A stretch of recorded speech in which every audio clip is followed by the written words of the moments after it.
Ipatid natin kami. Tapos mga ano, right? Tapos yan, siguro mo. Kami tanong naman.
Our topic for today is all about United States.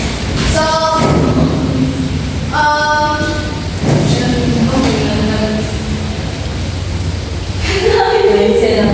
our topic for today is all about Renaissance. So, Renaissance is the French word rebirth. So, can we read everyone? The Renaissance was a cultural movement that profoundly affected European intellectual life in the early modern period, beginning in Italy and spreading to the rest of Europe by the 16th century. So, the Renaissance was a period of renewed interest in art, science, and literature and philosophy, spanning roughly from the 4th to the 7th century in the mark of transition from Middle Ages to early modern period. So, the term Renaissance means rebirth, reflecting that revival of classical learning and wisdom from ancient Greece and Rome. So, this movement began in Italy, particularly in cities in Florence, Venice, and Rome before spread out through the Europe. So these are the examples of Renaissance art. We have the Mona Lisa. It's the half-film portrait painted by Italian artist Leonardo da Vinci. And then the Last Supper is a mural painting by the Italian high Renaissance artist Leonardo da Vinci. And then sa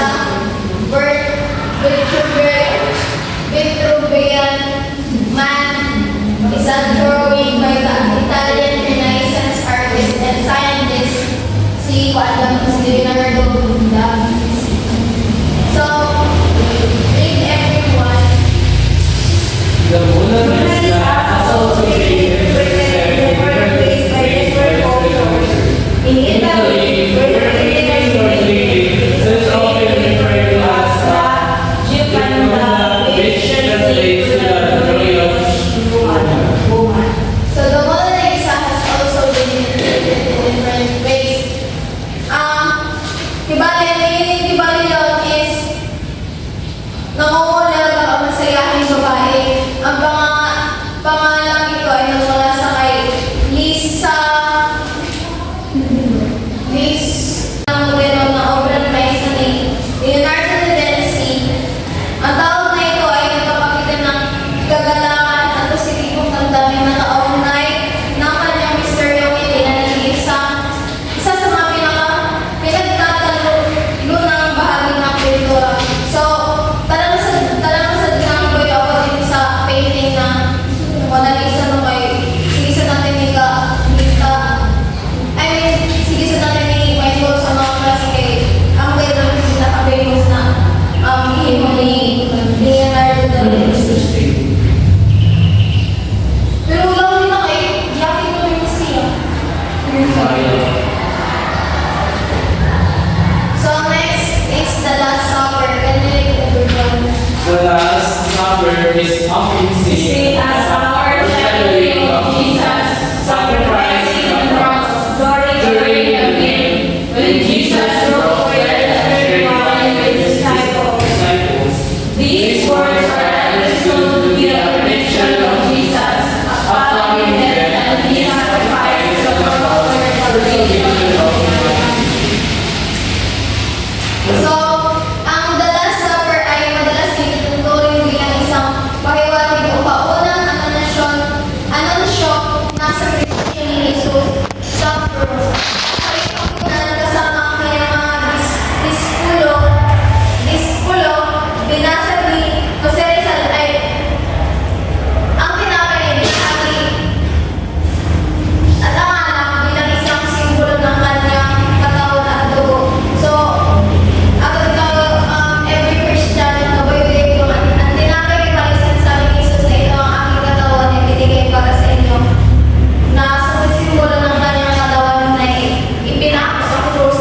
And then sa alak, sinasabi niya rin na ito ang aking dugo na bagong tipan ng ibinubuhos sa kapatawaran sa ating mga kasalanan. So, and the Last Supper ay pinagawin na institusyon ng Eucharistia o banal na komunyon kung saan patuloy na ginugunitan ng Kristiyano ang sakripisyo ni Jesus sa bawat mesa. So, usually ginagawa gawin na sa ato kuman ang The Last Supper and gawin mo sa program ni Monique kasabot ng painting kay usually ginagawa natin biskin lang sa way painting ng mga ba kaya ko na sa online nila. Pero So, sa The Last Supper, kung according to mga religion is, ma-observe niyo rin na ang family is, di ba, magbalang pangalawan sa mga culture. So, diyan ka siya ng mga Lisa. Kaya ang mga sa The Last Supper, ang unang pangalawan kay Kristo sa iyong mga disciples, which is i-apply na as sa according to nature. According to Eucharist, ang pangalawan.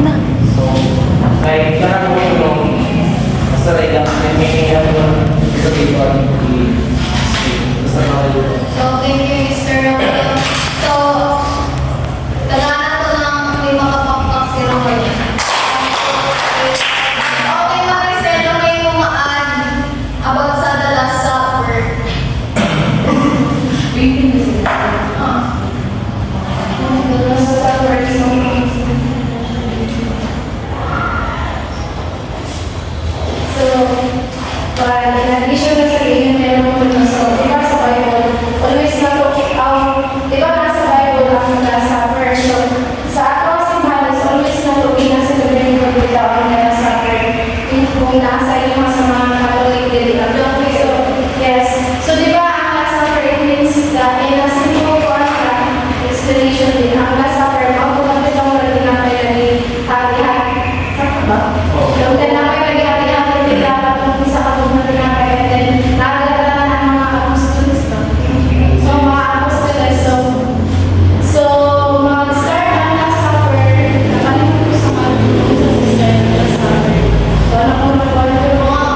December or next year.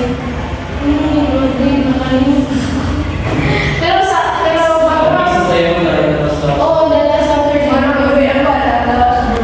Di ba ako na tayo sa simbahan ako doon ba na ako Pustias o ganang gano'n. Wala naman. So, thank you, Miss Maricel. So, bigyan natin ulit ng palakpak si Miss Maricel.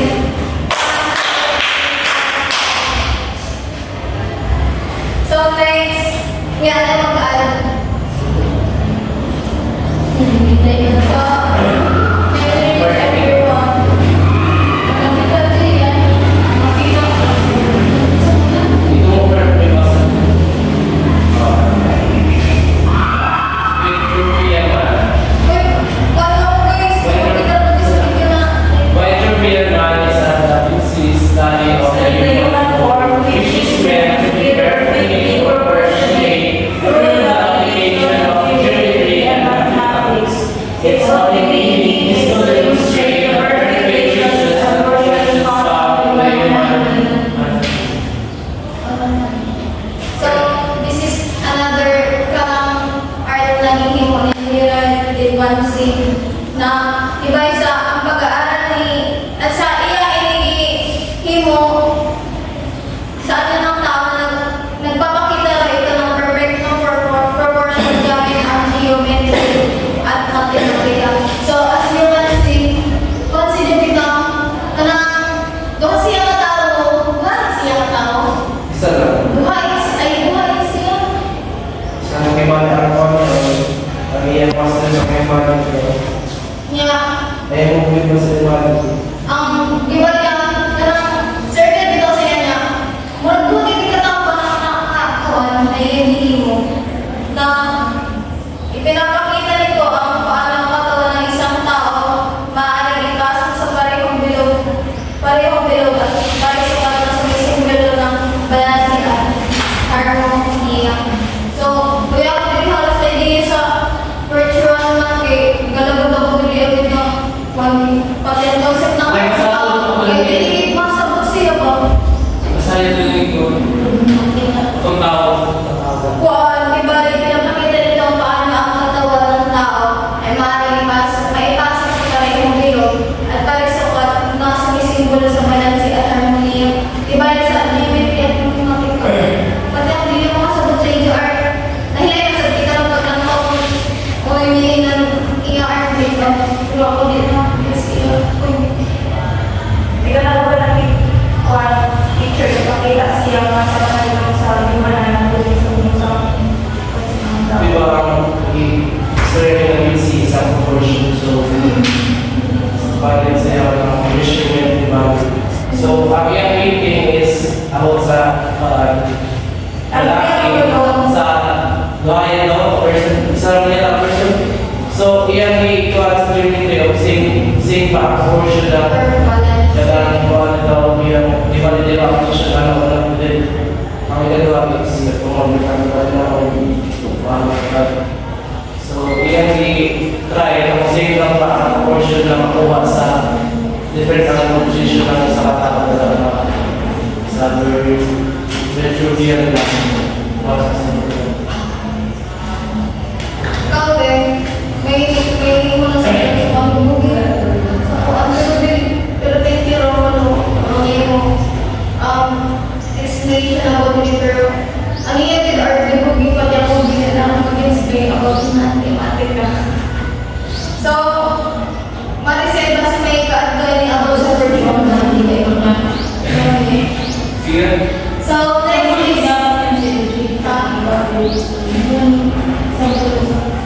and next is Baroque and Baroque.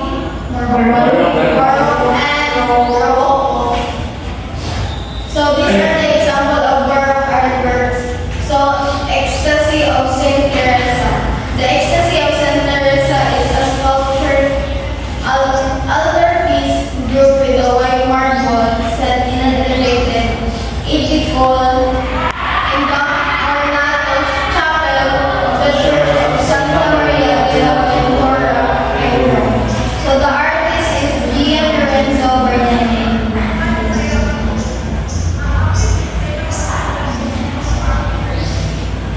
May definition sa bar.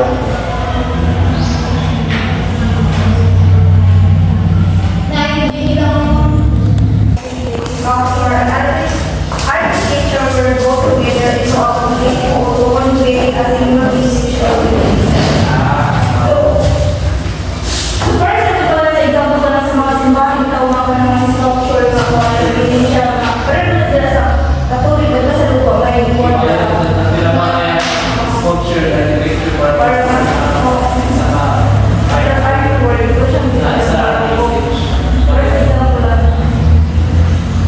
So, thank you, Miss Anthony. So, bigyan natin ng limang kalapang si Anthony. So, ang owner nito ay nilikha ng Italiano sculptor na si Gian Lorenzo Menende na kilalang bilang isang maunahing alagat ng Baroque art na inilarawan nito ang mistikong karanasan ni Santa Teresa ng Avila kung saan inilarawan niya ang kanyang spiritual na ecstasy o labis na kaligayahan. Habang sinasabing tinutusok ng isang anghel ang kanyang puso gamit ang isang banal na sibat. Sibat na detalye ng sculpture na iniiling mula sa emotional na expression ni Santa Teresa. Ay, di Malalaman si Santa Teresa. Sinilaman ko dahil yung speaker kay Sir Teresa daghan ng CBI basta lang wala siyang may hinahay siya yung meaning na. Example na lang siya sa bar. Isang lang bagay sa Baroque art. So, basta yung hinihiling ko sa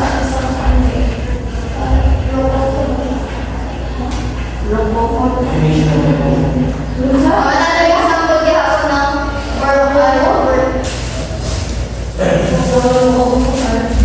Another example ng Baroque artwork gihapon so the Entombment of Christ.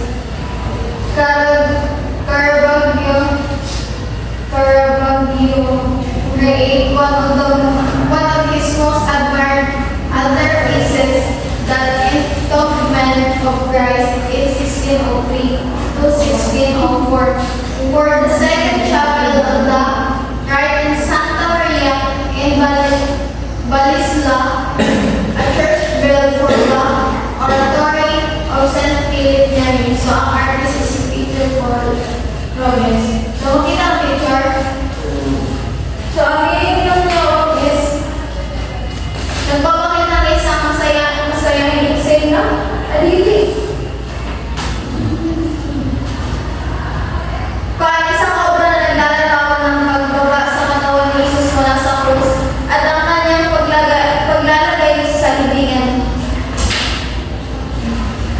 Kilala si Caravaggio sa isa kanyang nakatatangis na gumagamit ng chiaroscuro ang dalawang kombinasyon ng buwan at tingin upang bigyang buhay na isa ng emosyon ng tauhan. Ang lokasyon ng painting ay sa Santa Maria de Balisila na nagpapakita ngayon nito ng hikayat na pananampalataya sa kanyang panalangin sa pagbibigay sa sakripisyo ni Jesus. So, ini na artwork festival ni ko si ayun sa cross. I think ang Portugal Baroque artwork is na siya sa mga example sa mga simbahan din. Oo, sa artwork sa mga travel traffic. Tapi lang sa Renaissance na Renaissance. Ito papalitaw mga Pinoy yan.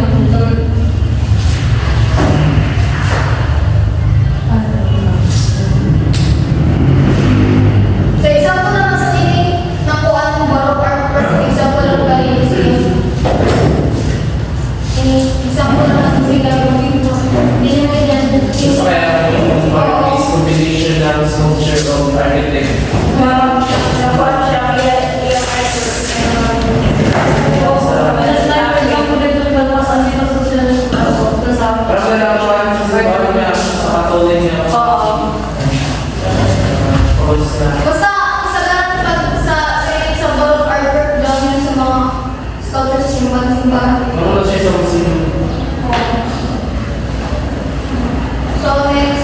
Rococo. So, kasi may idea ka mga sa meaning ng Rococo.